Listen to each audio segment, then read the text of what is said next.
Hello বন্ধুরা, আশা করি সকলে খুব ভালো আছেন। আমরাও ভালো আছি। আজকের দিনটি নিশ্চয়ই কাউকেই বলতে হবে না, কারণ হিন্দু জাতির কাছে আজকের দিনটা খুব বড় প্রাপ্য দিন একটা। কারণ আজকে স্বয়ং রামচন্দ্রের নতুন করে মন্দির প্রতিষ্ঠিত হচ্ছে, রামচন্দ্রকেও সেখানে প্রতিষ্ঠিত করা হবে। তো একটা সাজো সাজো রব তো রয়েইছে অযোধ্যাতে। সাথে আমরা যারা বাঙালি, আমরা যারা হিন্দু, আমাদেরও সকাল থেকে দিনটা মনে হচ্ছে খুব শুভ দিন। তাই খুব সকালে ঘুম থেকে উঠে পড়েছিলাম। আর মেঘটা যেহেতু প্রথমে ধরেই ছিল কদিন ধরে, আজকেও ইভেন্ট ধরেছিল সকালে, সেহেতু বাবু আজকে স্কুলে যায়নি, মানে রায় আজকে স্কুলে যায়নি। তো সকাল সকাল উঠে আগে প্রথম কাজ করেছি এটাই, কে ভালো করে ফুল নিয়ে এসেছি, যে মন খুলে পুজো করব। আমি রেগুলারই নিত্য সেবা করি ঠাকুরের। তো আজকে ভাবলাম যে রামের একটা ছবি এনেছি। অ্যাকচুয়াল সচরাচর বাড়িতে আমাদের রামের ছবি ওইভাবে ছিল না।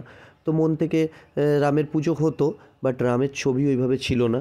তো রামের একটা ছবি নিয়ে এলাম, সাথে বেশ একটা ফ্ল্যাগ নিয়ে এসেছি রামের, মানে পতাকা, ছাদের ওপরে টাঙাবো।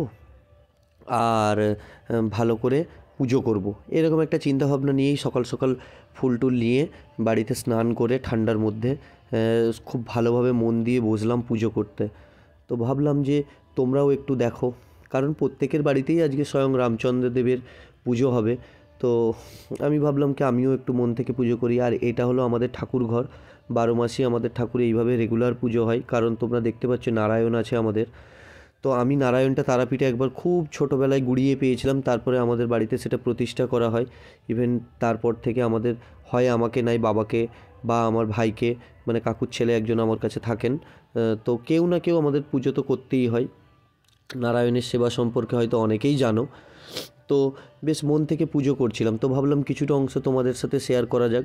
তো সেই জন্য বউকে ডাকলাম, ডেকে বললাম একটু ভালো করে ফটো তোলো আর একটা ভিডিও বানাবো, তাহলে ভিডিওটাও থাকবে।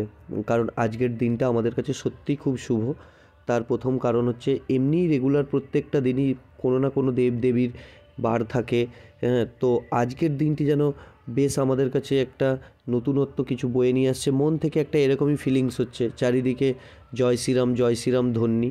তো কারণ স্বয়ং রামচন্দ্র আজকে প্রতিষ্ঠিত হবেন অযোধ্যাতে আবার নতুন করে নতুন রূপে। তো যাই হোক, অবশেষে পুজো শেষ করলাম। পুজো শেষ করে বাবুকে বললাম চল উপরে যাব। রাই তখনও স্নান করবে নিচে, বাবুর স্নান হয়ে গেছিলো আগে। তো আমরা অলরেডি ছাদে যাচ্ছি। তো এত মাইকের আওয়াজ সাইড থেকে, তাই বাবুর ভয়েস কিছু দিতে পারলাম না, অন্য ভিডিওতে তোমাদের শুনিয়ে দেবো। প্রচণ্ড প্রচণ্ড মাইক বাজছে আমাদের বাড়ির সামনে। তো ছাদে এসে গেছি। অ্যাকচুয়ালি আমাদের ছাদে 12 মাসই প্রতি বছরই বজরংবলীর ফ্ল্যাগ লাগানো থাকে। ইভেন আজকে তো আমাদের একটাই প্লেস করানো আছে। তো ভাবলাম যে বজরংবলীর ফ্ল্যাগটা আজকে খুলে নিই, রামচন্দ্রের ফ্ল্যাগটা লাগিয়ে দেবো। আর তারপরে আবার যেমন বজরংবলীর হয় সেই দিনটিতে এলে আবার এইটি খুলে তখন বজরংবলী যেমন ছিল সেরকম রেখে দেবো। আর রামচন্দ্রকে আমি আমার ঠাকুর ঘরে প্রতিষ্ঠিত করলাম। এবার থেকে নিত্য সেবার মতো রামচন্দ্রের পুজোও ওখানে হবে রেগুলার। তো ছাদে তো প্রচণ্ড ঠান্ডা, একে স্নান করেছি, তার উপর আবার ওখানে ভালো করে বেশ বাঁধানো আছে ওই ফ্ল্যাগটা, ওটা খুলতে আবার বেশ সময় লেগে যাবে। তো আমি দেখলাম ভালো করে বসতে হবে, কারণ ওখানে অনেকগুলো এলোমেলো জিনিস রাখা আছে। তো বাবুকে দিয়েছি দুটো ধূপ ধরে রাখতে। আমার তো একটু চিন্তা হচ্ছিলো যে ও আবার এই সব করতে করতে না কখন নিজের হাতেই ধূপটা লাগিয়ে ফেলে। তো যাই হোক, নিজের ভালোটা তো নিজেরাই বোঝে, সে যত ছোটোই হোক আর যত বড়োই হোক। তাই ধূপটিকে বেশ দূরেই রেখেছে, খুব একটা ভয় পাওয়ার কোনো জায়গা নেই। তো অলরেডি ছাদে বসে আছি। এরপর ফ্ল্যাগটি লাগানোর পালা চলছে। তো খুব সুন্দর হয়েছে ফ্ল্যাগটি, রামচন্দ্র ছবি আছে, সাথে রাম মন্দিরেরও ছবি আছে। কারণ এখন রাম মন্দির আমাদের হিন্দুদের কাছে খুব পপুলার এবং খুবই জাগ্রত মনে হচ্ছে। তো যাই হোক, এটি লাগালে বাড়ির শুভ মনে হয়, বড়দের মুখে শুনেছি, বা মাও বলল, তোমাদের বৌদিও বলল। তো আমি ভাবলাম কি একটা ফ্ল্যাগ নিয়ে যাই, গিয়ে স্বয়ং রামচন্দ্রকে ফ্ল্যাগে ওখানে টাঙিয়ে দেবো। তো যাই হোক, অবশেষে ফ্ল্যাগটি টাঙানো চলছে। তো খুব ভালো লাগছে, একটা বেশ অন্যরকম ফিলিংস পাচ্ছিলাম।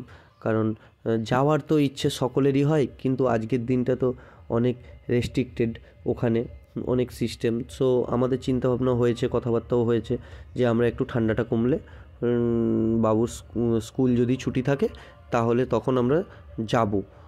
রাম মন্দির দেখার খুব ইচ্ছা ছিল। এমনিতেই আমরা অনেক জায়গাতেই ঠাকুরের তীর্থস্থানগুলো ঘুরে বেড়াই, বাবা মা আমি তোমাদের বৌদি বাচ্চারা খুব একটা অসুবিধা হয় না আমাদের। তো এবারে আমাদের নেক্সট টার্গেট রাম মন্দির, সাথে ওর ধারে পাশে যা যা আছে বেনারস থেকে শুরু করে বিভিন্ন জায়গাগুলো সবই ঘুরে আসবো। তো যাই হোক, ফ্ল্যাগ তো অলরেডি বাঁধা কমপ্লিট হয়ে গেছে, আর নিচে পুজোও শেষ হয়ে গেছে। আর প্রচুর ঠান্ডা লাগছিলো, কারণ আমার কাজে বেরোনোর দেরি হয়ে যাচ্ছিলো, আর আমি পুজোতে বসলে 1-1.5 ঘন্টা মিনিমাম লাগে, কারণ আমাকে একটু পুজোটা ভালো করেই করতে হয়। তো আজকের সূর্য প্রণামটা আমি ছাদ থেকেই করলাম, বিশেষত অন্যান্য দিন নিচ থেকে করি, তো আজকে ছাদ থেকেই করেছি। আর ফ্ল্যাগটা এত বড়, তার তুলনায় এটার হাইটটা অনেক কম হয়ে গেছে, মানে যেটাতে লাগানো আছে ফ্ল্যাগটা। তো যাই হোক, বাতাস দিলে হয়তো ওর মতো করে পজিশন করে নেবে। তো যাই হোক, অবশেষে সেই ধূপ বাবুর হাত থেকে আবার নিলাম, কারণ আমার মনে হয় যেখানে রামচন্দ্র আছে সেখানে ঈশ্বর বসবাস করছেন। আর আমরা বাড়িতে একটু ঠাকুরের নিয়মকানুনগুলো একটু সিস্টেমেটিক্সই মানি, সবাই মানে, আমরাও মানি। তো যাই হোক, আমার খুব ভালো লাগছে, মনে একটা আলাদা জোশ, শরীরে একটা আলাদা উদ্দাম লাগছে রামচন্দ্রের ফ্ল্যাগটি টাঙানোর পরে। তো বাবুও খুব খুশি, বাবুও অনেকবার জয় শ্রীরাম জয় শ্রীরাম জয় শ্রীরাম বলছে। তো ছোটো বাচ্চা, ও ও খুব এনজয় করছিল ম্যাটারটা।